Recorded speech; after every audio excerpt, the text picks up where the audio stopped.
Sampurasun, Sampurasun, Assalamualaikum warahmatullahi wabarakatuh. Pada tahun 2014, drone saya kabur di Banjaran. Di tempat inilah drone itu kabur. Dia tiba-tiba hilang kontrol, lalu mulai terbang tanpa arah. Beginilah proses terbangnya. Pergi dan terus bergerak. Akhirnya dia hover di satu tempat. Dia hover di satu tempat dengan kamera masih tetap merekam. Kamera masih tetap merekam.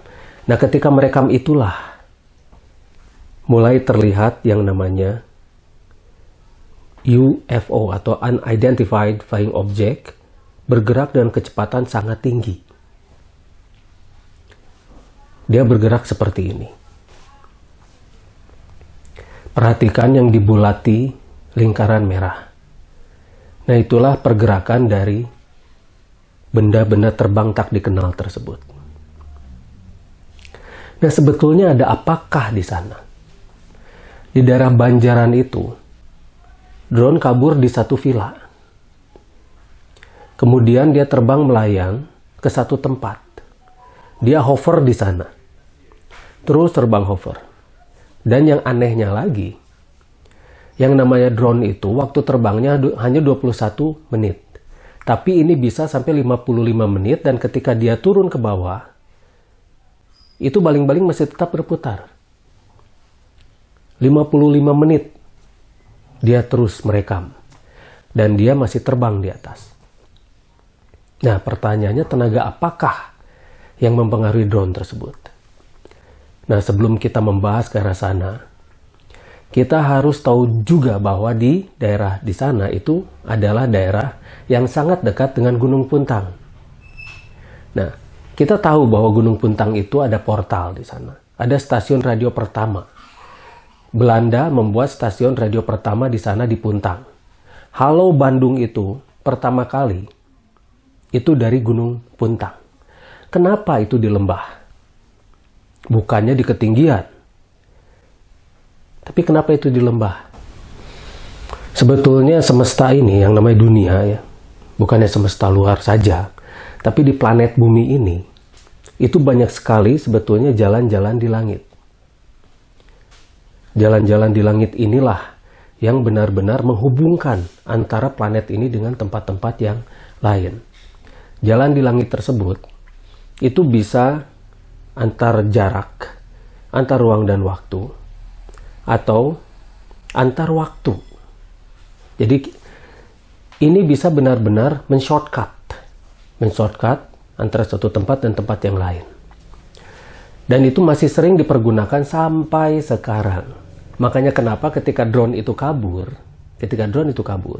dia menangkap benda-benda terbang tidak dikenal tersebut dengan kecepatan yang sangat tinggi.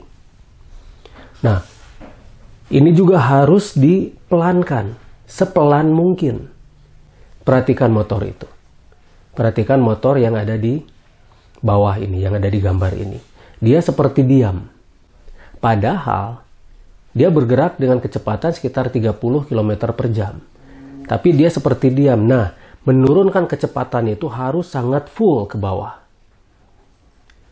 Nah, sekarang pertanyaannya, siapakah mereka yang menerbangkan benda-benda terbang tidak dikenal itu melalui portal-portal tersebut? Untuk apa mereka datang ke planet ini? Nah, ini yang akan kita bahas. Jadi, mereka datang ke sini pasti dengan maksud tujuan tertentu. Dan banyak pula portal yang namanya benda-benda tidak dikenal tersebut yang saya biasa sebut dengan probe, itu banyak sekali juga di Lembang. Seperti ini contohnya. Ini probe yang saya ambil gambarnya itu di Lembang. Dia terbang hover dan dia bisa bergerak maju secara perlahan-lahan. Nah, seperti ini. Ini pesawat mereka. Dan lucunya, mereka terbang di sebelah peneropongan bintang Bosa. Jadi ketika penerbangan bintang itu melihat jauh ke sana, mereka terbang di pinggirnya. Benar-benar di pinggirnya.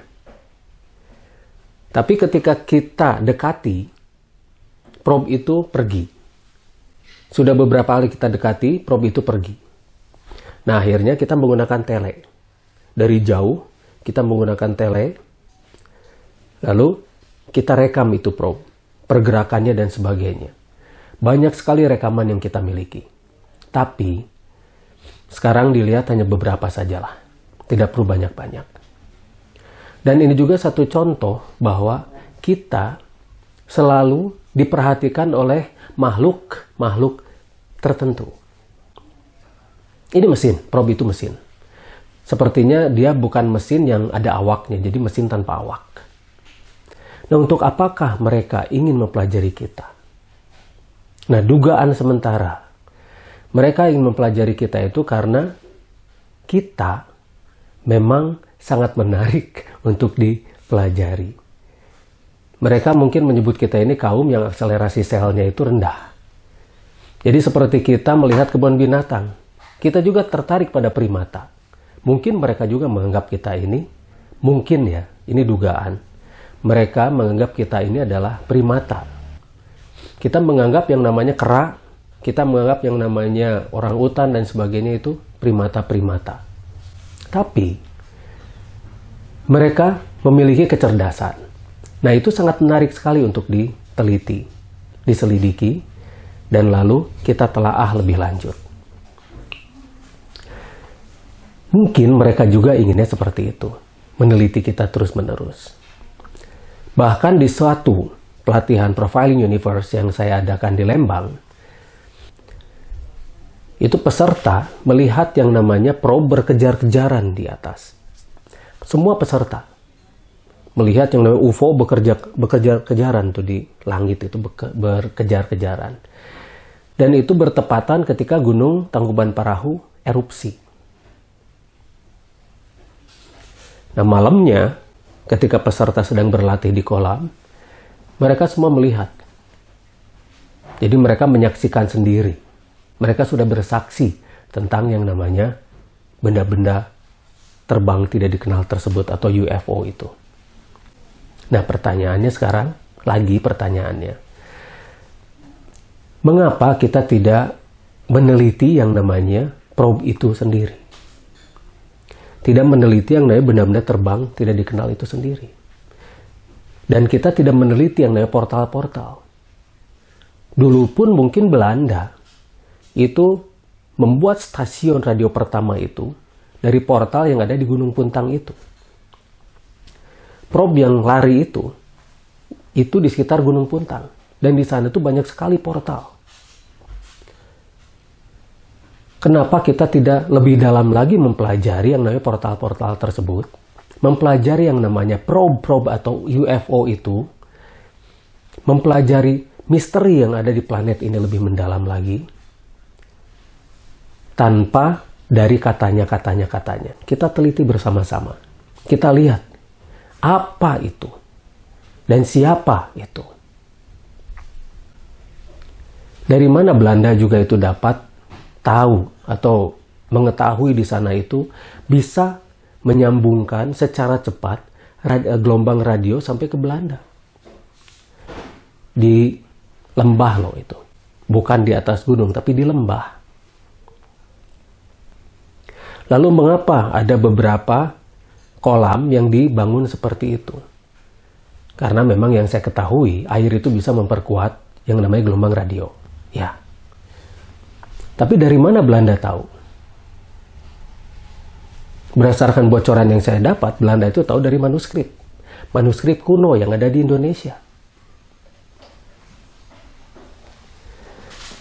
Nah, manuskrip-manuskrip inilah yang harus kita dapat. Tapi ternyata manuskrip ini tersimpan di negara Belanda di sana. Banyak sekali manuskrip-manuskrip kita yang disimpan di Leiden di sana. Nah, bisakah kita kembali mempelajari itu? Untuk mengambil manuskrip lalu kita pelajari? Sepertinya sulit. Karena Belanda pun pasti mempertahankan. Dan kita pun belum tentu bisa membaca manuskrip tersebut.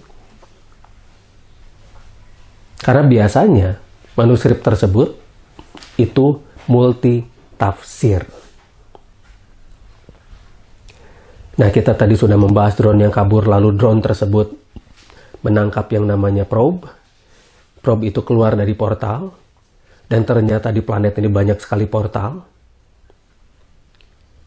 Dan mampukah kita sekarang meneliti portal dan semua yang keluar di portal itu, dan bahkan yang lebih penting, apakah kita bisa mempergunakan portal tersebut? Seperti pesawat ini. Pesawat ini dia biasa menggunakan portal kemana-mana. Nah, seperti ini. Dia menghilang, kemudian muncul di mana? Dia menghilang, kemudian muncul sudah di belahan tempat yang berbeda. Nah, ini sekilas mengenai portal, sekilas mengenai yang namanya probe yang selalu mengawasi kita, tapi untungnya mereka tidak mengintimidasi kita. Kita memang harus bekerja sama semuanya untuk mempelajari semua misteri yang ada di planet ini. Nanti kembali kita ketemu lagi di pembahasan selanjutnya di investigasi astral. Sampurasun, sampurasun, wassalamualaikum warahmatullahi wabarakatuh.